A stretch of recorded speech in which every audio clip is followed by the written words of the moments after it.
Welcome back Miracle Fighters to the Team Miracle 4 channel. Today I'll be doing a deck profile featuring one of the two current Overdress and Counter decks. This time we'll be taking a look at Keter Sanctuary's Phantom Blaster Dragon deck. Phantom Blaster Dragon is one of the most iconic units in Cardfight Vanguard, having made its debut back in the original era as the Grade 3 boss unit for Ren Suzugamori's Shadow Paladin deck. Phantom Blaster Dragon has gotten a lot of iterations and retrains throughout the game's lifespan, from its original form to a break right version in G, to a V Premium retrain which also got a super rare limited numbered print, and finally to the one that I'm going to be showing off today in Overdress. Phantom Blaster Dragon was also one of the first units I was introduced to in Vanguard by Max, since my first episodes were from Season 1 in the Psycholia arc. My history with Phantom Blaster aside, let's get right into the deck. For the right line, we're playing the basic Phantom Blaster Dragon and Counter right line. So Phantom Blaster Dragon was once part of a right chain, so it makes sense for its right line to be the same units. Our starter that we're playing is Full Bow. I really like how these encounter cards look, with the parchment kind of very ancient wall kind of background they have to them. Right, so the starter is Full Bow. Oh yeah, and also their flavor text has a different font from regular cards. And then for the grade 1 is Blaster Javelin. The grade 2 will be the very iconic Blaster Dark. And then of course, Phantom Blaster Dragon. So this deck, I currently don't own any Phantom Blaster Dragons yet, but it's very possible we are going to be getting our Phantom Blaster Dragons because the next set will have Phantom Blaster Overlord, which most likely will require Phantom Blaster Dragon. Let's talk about the effects. So we'll first start with Blaster Javelin. Full Bow is just a basic starter skill, right? You get an extra draw if you go in second. Okay, so Blaster Javelin skill is, when rolled upon by Blaster Dark, the grade 2 from the right line, you can reveal the top card of your deck, call it to Rearguard Circle in rest if it is a unit card, and discard it if it isn't. On Rearguard Circle, Blaster Javelin is also 10k base if your Vanguard is a Blaster, which is pretty much always. Now this deck will have lots of self-retire because there is Phantom Blaster Dragon's main shtick, so being able to call the top card as fodder makes Javelin really useful. Calling it to rest doesn't matter since his main purpose is to get out a body to kill for Phantom Blaster Dragon. Javelin also helps Blaster Dark. How so? Let's have a look at Blaster Dark's on-place effect. When placed on Vanguard or Rearguard Circle, counterblast one, retire another Rearguard, choose one of your opponent's Rearguards, retire it, and this unit gets drive +1 until the end of turn. Usually with such skills, you have to commit before you ride into Blaster Dark, but because Javelin already gives you a body when you ride Blaster Dark, what you can do is you can resolve Blaster Javelin's effect, call a card from the top of the deck, and then resolve Blaster Dark's ability to retire that called unit so as to get +1 drive, and if your opponent doesn't know your deck and they have a Rearguard on the field, you can just retire it as well. So this is a really nice right deck interaction that basically gives Blaster Dark an easy retire and a confirmed twin drive on turn 2, as long as your opponent is willing to give you the counter blast. Blaster Dark also discourages rush by the opponent since you can retire their Rearguards, so most of the time if you're facing this deck, just don't call any Rearguards until they go into Phantom Blaster Dragon.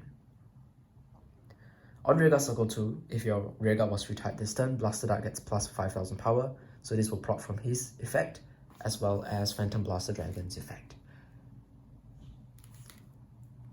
Speaking of Phantom Blaster Dragon, let's have a look at his effect. So on place on Vanguard Circle, choose a card with Blaster in its card name from your soul, and you may call it to Rearguard Circle. Blaster Javelin, Blaster Darks are all Blasters. Himself is also a Blaster, so if you persona right, he can call himself out from the soul to have a sweet 13k or 23k beat stick. This is a free +1 that gives you fodders, gives you attackers, allows you to use your 10k base Javelin, allows you to use your 15k Blaster Darks, and allows you to also activate Blaster Dark's on place effect again if you want to. It's pretty interesting. Just from this effect, this right line already pluses 2, one from the additional drive and the other one from this ability. And then the main effect of Phantom Blaster Dragon, the effect that you basically care the most about in this deck, is activated on Vanguard Circle once per turn, counterblast 1, retire 3 of your rearguards. You can choose up to 2 of your opponent's rearguards, retire them, and Phantom Blaster Dragon gets plus 10,000 power and plus 1 critical until the end of turn. Pretty much all Phantom Blaster Dragon's iterations has been something to this effect, so it's not surprising and it's pretty expected to have this effect in D as well. In the D format, however, retire is really strong because plussing is not as insane as in V format or even Premium. Hence, retiring is much stronger in D than in the other formats. More decks also reliant on rearguards now, so killing their rearguards become much scarier. Phantom Blaster Dragon being 2 crits as early as first grade 3 turn is also great because it makes the deck able to beat phase from the get-go. With more decks now becoming turn 4 reliant, that's one edge that Phantom Blaster Dragon has over the others.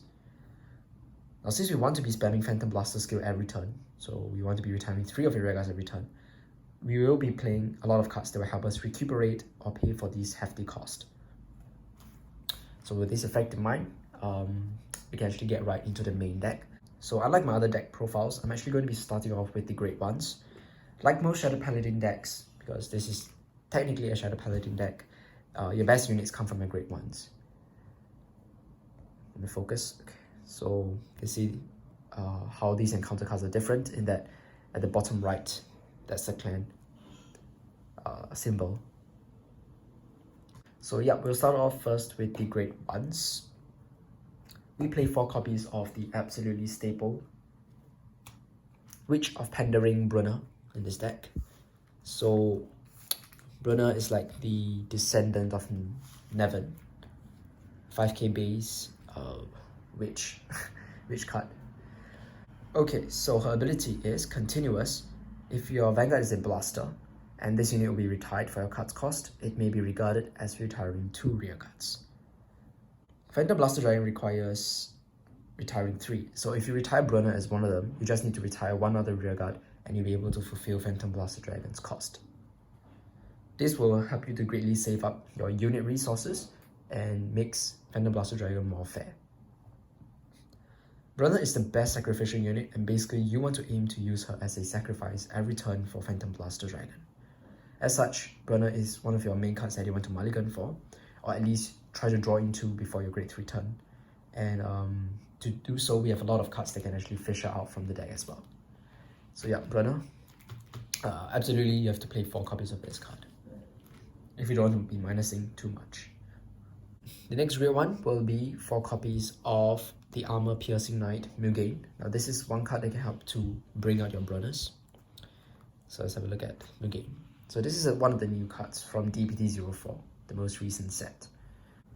If your Vanguard is a blaster, when placed on rearguard circle from hand, discard a card from your hand, look at the top 2 cards from the top. Look at the top 2 cards of your deck, choose up to 2 unit cards from among them, call them to rearguard circle in rest, and discard the rest.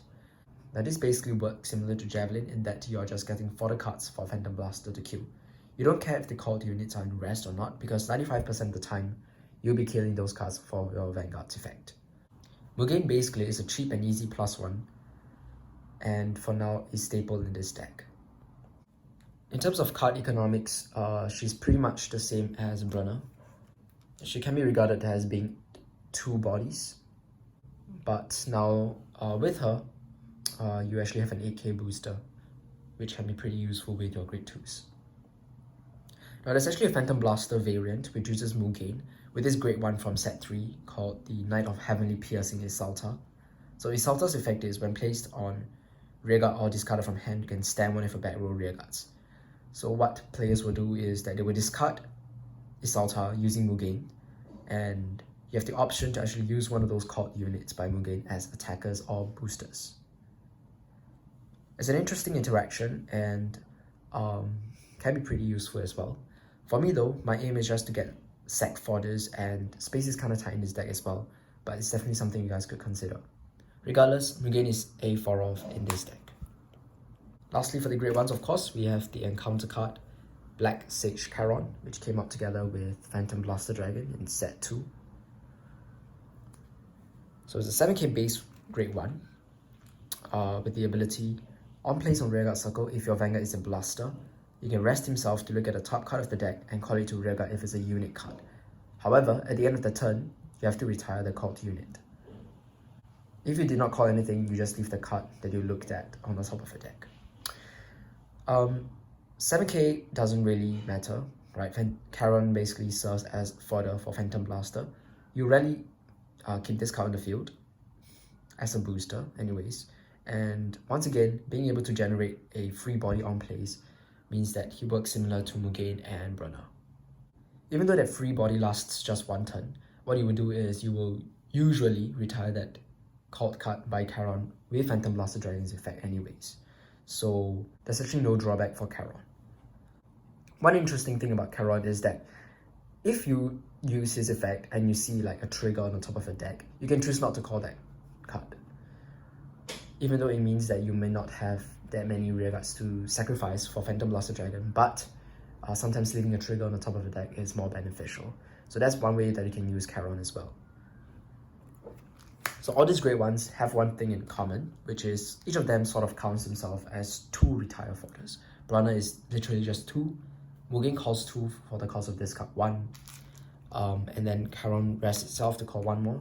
Technically you can treat him and the card unit as 2 retire fodders for Phantom Blaster Dragon already.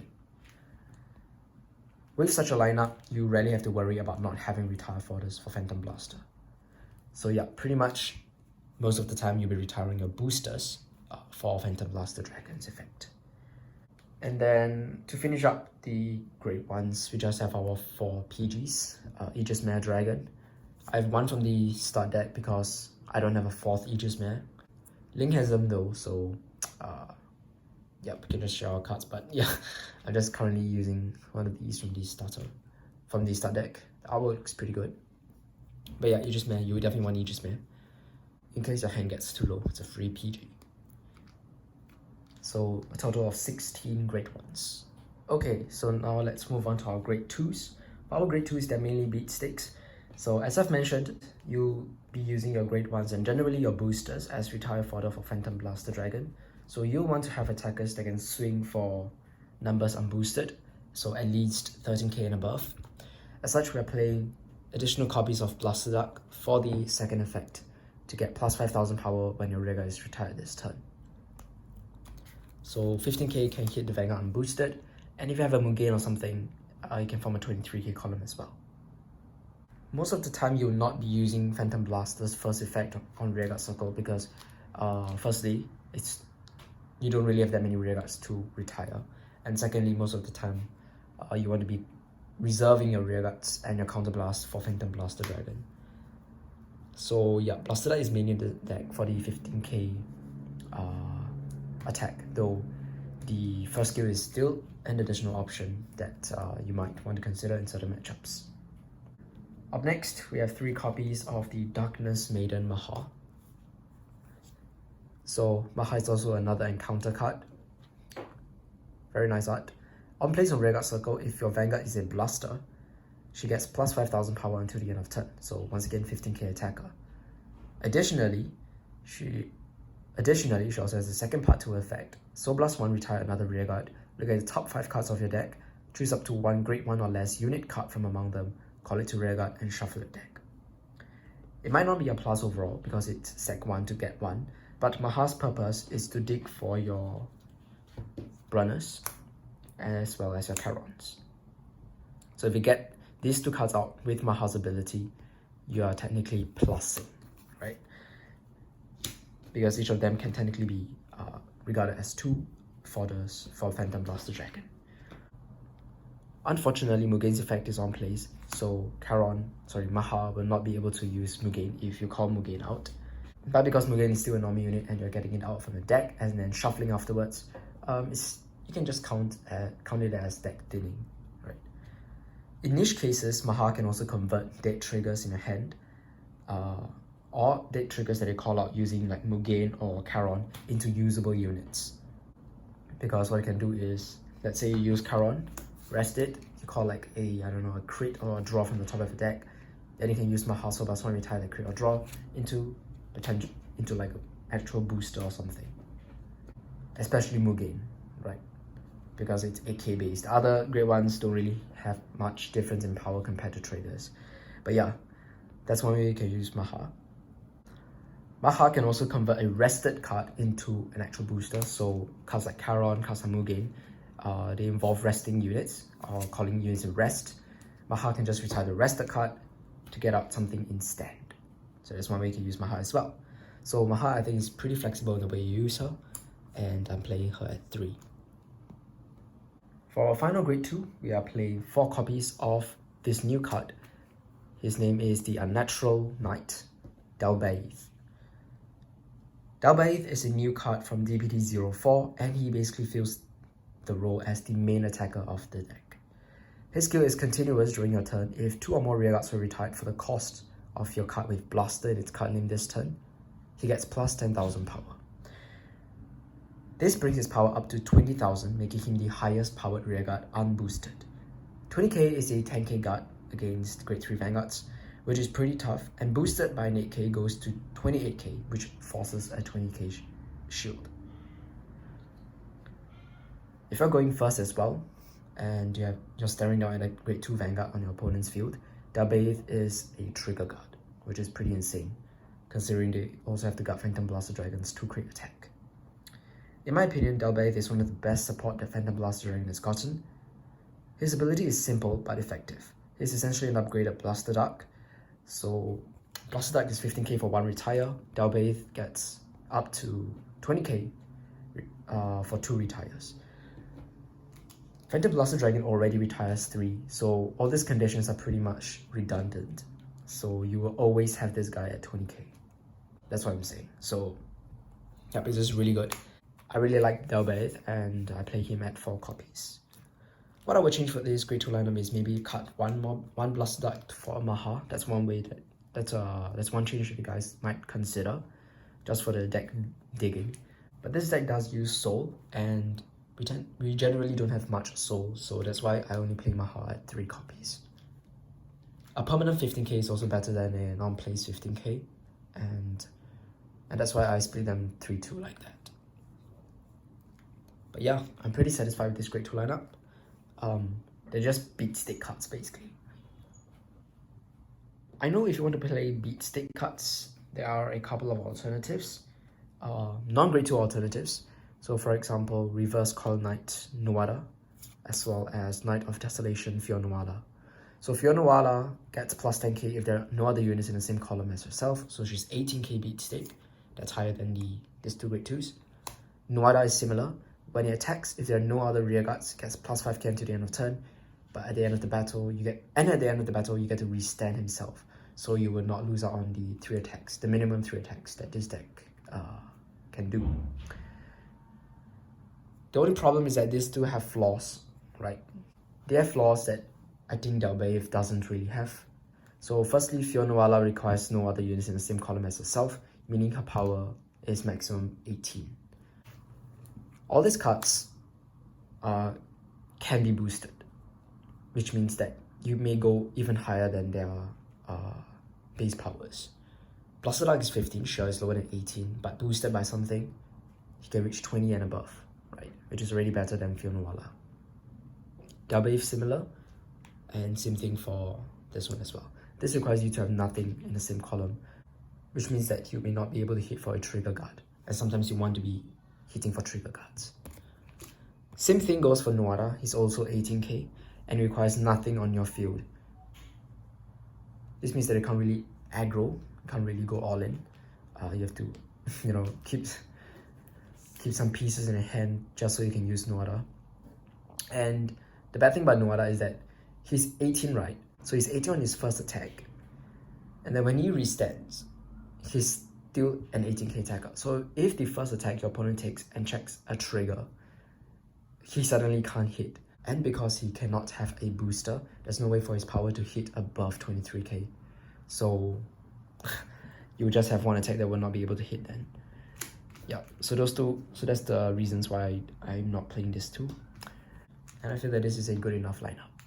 As for our grade 3s, I'm obviously running 3 more copies of Phantom Blaster Dragon in the main deck. For the Persona Ride, which is good, you want to Persona Ride not just for the power, but also for the +1 on place effect. That Phantom Blaster Dragon has. So play 4 copies of that. And then for our final grade 3, I'm playing 2 copies of East Rod Angel. I don't have this card yet. Mine are coming really soon. But yeah, I play her 2 copies. Her ability is on place on rearguard circle. Soul Blast 1, look at the top card of a deck. If it is a unique card, you may call it to the same column as her. Otherwise, leave it on top. Now there are 2 ways that you can actually use East Rod. Firstly, to plus the board. East Rod's a very cheap card that gives you a retire fodder on place. If you don't retire it and it happens to be a booster, that's pretty good too. You have a 21k column just for 1 Soul Blast. A +1 to the field is still a plus, so we'll take it, right? This deck wants any plussing that it can possibly get, because you know, Phantom Blaster Dragon minuses 3 from my field. Another way that you can use East Rod Angel is to stack your deck. So if you see that the top card is a trigger, just like Charon, right? You have the option to not call it and leave it on top. This doesn't give you a plus, but you know, trigger stacking is really powerful. That's because, you know, you can then plan your attack patterns, you can then choose whether you want to commit and stuff like that. So yeah, that's another way that you can use East Rod Angel. Very neat. There have been games where I've seen like over triggers on the top deck using East Rod Angel and decided to just call down my grade 3 Phantom Blasters in my hand instead of saving them up for Persona Red later on, just so I can capitalize on the Twin Drive that I will get, the rearguard Twin Drive that I will get if I check the over trigger. So yeah, we are playing 2 copies of East Rod Angel. 2 copies because, as I've mentioned, Soul can be a bit costly. Soul can be a bit scarce in this deck, especially since you're using Maha as well. And every time you rewrite, you're pulling something out from the Soul as well. So you will not really have that much Soul. So I think 2 is a good enough number. Something surprising that you will see in this deck is that I'm not playing any Fasados. I think Fasados isn't really that needed. Sure, it can be a good way to help you to get back your Counter Blast, your Soul Blast, but this deck isn't really that Counter Blast heavy. The only guy using Counter Blast is Phantom Blaster Dragon. Most of the time, as I've mentioned, you will not be using Blaster Dark unless you somehow is plussing so much, right? And then all the other great ones, they don't even Counter Blast at all. Right? Mugen discards, Charon rests himself. This one is free. Maha is a Soul Blast. This one is free as well. So I don't think there's really a point in playing counter charges. And the Soul, I guess Soul is manageable. Fasado doesn't really provide that much value to the deck other than his resist ability. So if you would play Fasado, you'll most likely be playing him for the resist ability. Currently, I don't have much space in the deck to fit any copies of him, but if you guys are fighting a lot of retire heavy decks, then you guys might consider playing 1 or 2 copies of him. Not 1 or 2 copies, but like 2 copies of him, 2 to 3 copies of him. But to me, I feel like he's not really that needed. These are just what you have. These are just the cards that you really need. Finally, we're down to our triggers. So I am playing 3, 5 crits, 4 draws, 2 fronts, 4 heals, and the over trigger. Okay, so this deck has natural crit pressure already with the Vanguard. So I would play 8 crits, but with the amount of sacking you have to keep up every turn, draws have come in really handy. Draws give me the additional plussing to get retire fodder and replenish my hand size. 10k draws, which came out this set, DBT04, are also a godsend and allow us to not miss out on too much defense as well. I used to play 7 crits in this deck, 7 crits, 4 draws, an over and 4 heals, though I've recently been trying out a couple of fronts for the added defense. Fronts also protect your front row rear guards as well when you check them defensively, and the 20k shield is really useful. Since our Vanguard already gains crits, I don't think it's too big a problem to forego a little bit of crits to adding more defensive triggers like the fronts. You could absolutely just play 7 crits like how I did previously, but I like how fronts, sometimes when your opponent goes for 2 to pass, you check this first. You don't have to think about giving triggers, and your second check reveals another trigger, and suddenly your Vanguard's attack can hit. There's something very interesting as well. And then the crits, as I've mentioned, I'm playing 5 copies of them. I don't have the crits with skills yet, right? Those are with Link, But yeah, Blade Feather Dragon, you can play that. Though it doesn't really matter, because most of the time you'll be retiring. If you call these triggers down, most likely you'll be retiring them for the effects of Phantom Blaster Dragon. Though I will add that you might want to consider Blade Feather Dragon for this deck just for the emergency soul charge. That's the only yeah, that's the main reason you want to be playing those crits, right?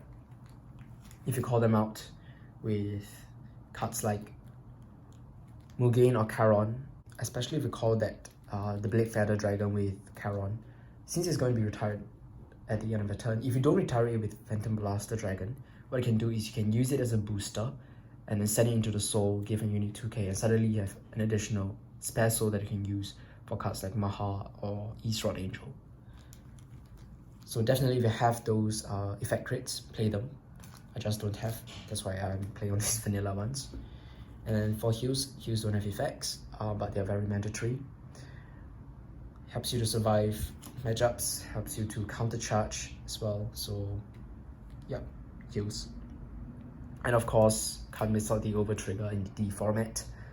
Keter Sentry's Overtrigger is a Martinova, which gives all of the rear guards the ability to perform drive checks when they attack. This deck doesn't really have a lot of grade 3s, unlike the Bastion deck, so you don't really gain as much by checking the Overtrigger, but I think that it's still better than the Obaria in this deck. The additional drives really do help. They are plussing to your hand and higher chance of checking crits. One interesting thing to note is that if you use a Rearguard Blaster Dart from your main deck, right, we do play Blaster Darts in the main deck. If you use its first effect to sack a Rearguard and get +1 drive and retire one of your opponent's Rearguards, and then on the same turn, if you check a Overtrigger, you can actually have a Twin Drive Blaster Dart on the Rearguard. I think that's pretty neat. So that's why I really like Blaster Dart's first effect, to just get the additional drive on both Vanguard and Rearguard Circle. Has that synergy going on with a Martinova. And with that, that's basically it for my Shadow Paladin Keter Sanctuary D deck. Overall, Phantom Blaster Dragon is a cool deck that I like to play just for fun, right, for funsies. The deck may not be the most competitive, but because of natural crit gain and its control aspect, as well as the fact that if you're going first, it's pretty scary, right? It's still possible for you to sweep games with Phantom Blaster Dragon. This deck, as I've mentioned, will aim to draw into Brunner pretty much every single turn from turn 3 onwards, so that you can use her as fodder and get great value out of her cards. If you draw into her great ones consistently, the deck actually flows very smoothly. You will find yourself with basically enough retire fodders for Phantom Blaster Dragon and not be like minusing too much. Being non-restricted, this deck can hit hard very early, and if the opponent has no PGs, they can find themselves being at very high damage very fast. The deck's weakness will be that it lacks multi-attacks, and its rearguard columns may not be the highest. Luckily, we have Delbait to kind of make our rearguards at least more sizable. But yeah, compared to many decks out there, your rearguard columns may not be as powerful, right? This deck is also kind of weak to other control decks because you need your own rearguards in order to control your opponent's field as well, right? You need sacrificial targets, and if opponent just retires everything from your field, like using Gravidia or just like prisons everything, then you'll find yourself not having enough to retire for Phantom Blaster Dragon. But still, the deck will continue to receive support, and in fact, Phantom Blaster Overlord, which is the cross-ride of Phantom Blaster Dragon, will be one of the 3 ace cards in the upcoming D set, DBT05, alongside iconic legends like Dragonic Overlord the Great and Majesty Lord Blaster. I can't wait to see how this deck will improve come next set. Phantom Blaster Dragon I feel has potential, and I'm really interested to see how good the deck will be with Phantom Blaster Overlord. Till then, I hope you guys enjoyed this deck profile. Do leave any suggestions and queries about the deck in the comment section down below, and I'll be sure to answer them. And I'll see you guys in the next video. For now, bye guys.